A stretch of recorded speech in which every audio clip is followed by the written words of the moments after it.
السلام علیکم دوستو، آج میں آپ کے ساتھ شیئر کروں گی اصحاب فیل کا واقعہ۔ سلاطین حمیر کے بعد اہل حبشہ یمن کو فتح کر کے وہاں کے حکمران بن گئے تھے۔ جب یہ ملک ابرہہ بن سبا اشم کے زیر نگران آیا تو اس نے یمن کے دارالسلطنت شہر صنعا میں مقام قمدان کے قریب ایک بہت بڑا گرجا گھر تعمیر کیا جس کا نام کلیس رکھا۔ اس زمانے میں کوئی دوسری ایسی عظیم الشان عمارت نہ تھی اور اس کی تعمیر کا اصل مقصد عربوں کو حج کرنے کے لیے کعبہ کے بجائے گرجا گھر کی طرف متوجہ کر کے خانہ کعبہ کی مذہبی حیثیت کو ختم کر دینا تھا۔ جب اس نے عربوں میں یہ تحریک چلائی تو نسا کا ایک شخص سخت طیش میں آ گیا اور اس شخص نے گرجا گھر پہنچ کر وہاں غلاظت پھیلا دی اور وہاں سے روانہ ہو کر وہ اپنے وطن کو چلا گیا۔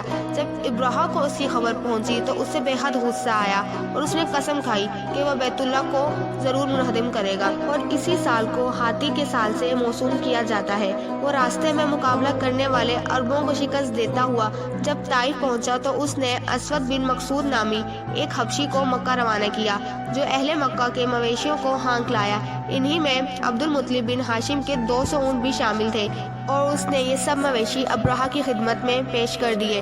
بعد ازاں ابرہہ کی طرف سے حناطہ حمیری گیا اور حضرت عبد المطلب کو ابرہہ کے پاس لے آیا اور دونوں کے درمیان بذریعہ ترجمان یہ گفتگو ہوئی۔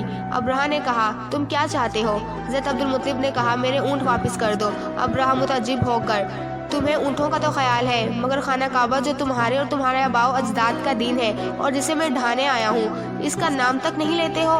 حضرت عبد المطلب نے کہا، میں اونٹوں کا مالک ہوں، خانہ کعبہ کا مالک اور ہے، وہ اپنے گھر کو بچا لے گا۔ ابرہہ نے کہا، خانہ کعبہ مجھ سے نہیں بچ سکتا۔ حضرت عبد المطلب نے کہا، پھر تم جانو اور وہ جانے۔ اس گفتگو کے بعد حضرت عبد المطلب اپنے اونٹ لے کر مکہ واپس آ گئے اور قریش سے کہنے لگے، شہر مکہ سے نکل جاؤ اور پہاڑوں کے درمیان پناہ لے لو۔ یہ کہہ کر خود چند آدمیوں کے ساتھ خانہ کعبہ میں گئے اور دروازے کا حلقہ پکڑ کر یوں دعا کی، اے خدا، یہ بندہ ناچیز اپنے قافلے کی حفاظت کر رہا ہے، اب تو اپنے گھر کی حفاظت خود فرما لے۔ ایسا نہ ہو کہ کل کو نصارہ کی سلیب خانہ کعبہ پر بلند ہو جائے اور ان کی قوت تیری قوت پر غالب آ جائے۔ اگر تو نے انہیں ہمارے قبلہ کی بربادی کی چھوٹ دے دی تو پھر تجھے اس کا اختیار ہے، جو چاہے سو کر۔ ادھر جب ابرہہ نے مکہ میں داخل ہونے کی تیاری کی اور مکہ کے انہدام کے عزم کے ساتھ اپنے سب سے بڑے ہاتھی محمود کو اس مقصد کی غرض کے لیے تیار کر لیا تو خدا کی قدرت دیکھیے کہ اس کے فوجی اس ہاتھی کو جب مکہ کی طرف چلانا چاہتے تو وہ بیٹھ جاتا اور بالکل بھی حرکت نہ کرتا، اور جب اسے کسی دوسری طرف چلاتے تو وہ کھڑا ہو کر تیز تیز دوڑنے لگتا۔